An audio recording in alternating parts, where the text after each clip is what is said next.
Baker Mayfield coming off a rough outing on Monday night. No touchdowns, 2 picks, 100 yards passing, a 13 passer rating. It was the worst outing of his young career so far. And a quiet outing for OBJ, who says Baker should lean on him moving forward.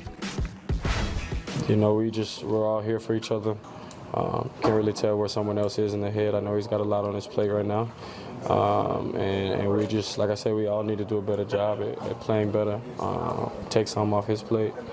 I'm more than happy to take some off his plate and put it on me. You know, I can take it. I can handle all of this stuff. So, you know, just put it on me and see what happens. Next up for Cleveland, the Seahawks. And for more on them, here's Omar Ruiz. The good news for the Seahawks is that running back Chris Carson's been declared good to go after popping up on the injury report yesterday with a hurt shoulder. He told me he's not quite 100%, but still has a couple more days to heal up. The bad news, the Seahawks could be playing with a shuffled offensive line. Left tackle Dwayne Brown and right guard DJ Fluker have been listed as doubtful to play with bicep and hamstring injuries, respectively. Pete Carroll saying both will make the trip to Cleveland, so of course there's a chance they could play. But if they can't, it'll be up to center Justin Britt and Russell Wilson to elevate their play from a communication standpoint.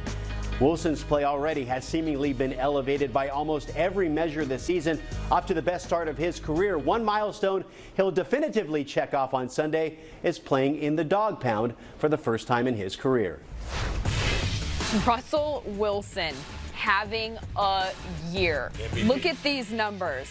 He's second in the league in completion percentage. He is third in passing yards per attempt. He's first in touchdown interception ratio, 12 with no picks, and he's first in passer rating, the 126.3. Plus, he made that silly throw last week on Thursday Night Football. One of the best plays we've seen of the year. That was to Tyler Lockett. And he's, of course, MVP, I'm a believer. Okay. Well, that's a different conversation about whether he's the MVP. But obviously, I think we're all believers in Russell Wilson at this point. You guys were both at that Seahawks game in person, Seahawks-Rams game in person last week. So you saw what he did up close and personal. Do you think that the Browns are in trouble?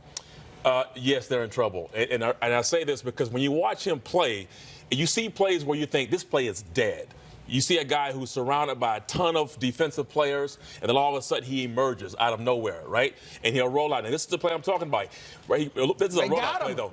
I mean, nowhere to go. I'm watching him. I'm looking in the end zone. There's nowhere to go. He's rushing to his left. He throws his ball. I'm thinking he's throwing his ball out of bounds. He throws it to Tyler Lockett for a nice completion. He is just Houdini back there. He's a guy that extends beyond the X's and O's. So when you have a quarterback like that, it is difficult to game plan for that. You can say, guys, I want forward to rush, stay in your lanes. All of a sudden, he breaks containment. The guys who are covering the receivers, they're going to peek in the backfield to see where he is because you can't cover somebody for 8 seconds. You have to look. You have to be, your discipline's going to break down. You're going to look in the backfield, and there he is. He's going to use his feet, run, slide, or making a miraculous throw like we saw before. So that's why I think that any team that's playing him right now, he is MVP. He is leading the MVP voting right now, Lindsay. You don't know what you driving the train.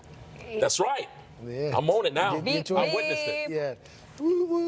That's I guess, okay. different mode of transportation. Yeah, you better get on it. What do you think about this Browns-Seahawks matchup? Well, the first thing is I need your coach, Freddie Kitchens, to start calling the plays as a head coach and not like you're trying to get a head coaching job. You've already got the job, right? And you what don't I'm like all the talking creativity? about, what I'm talking about is the first play from this Monday night game against the Niners, the reversed, and you flip back around and you're trying to don't do that. We don't need this.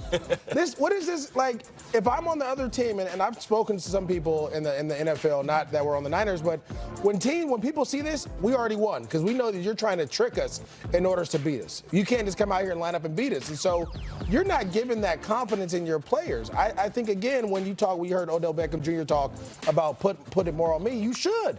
Yeah. Throw more slant routes, run more simple concepts, run the drive concept or the shallow cross. Find ways to get Odell Beckham the ball in space and let him do what he can do. I mean, we've seen this guy already this year take a slant 90 or 80, 90 yards, whatever, to the house. So unless they can find a way to get this young man the ball again, like I saw on Sunday night against the Rams where they found multiple ways to get him the ball, you're going to struggle. He is your best player on the field. So you need to find a way. This is the slant I'm talking about.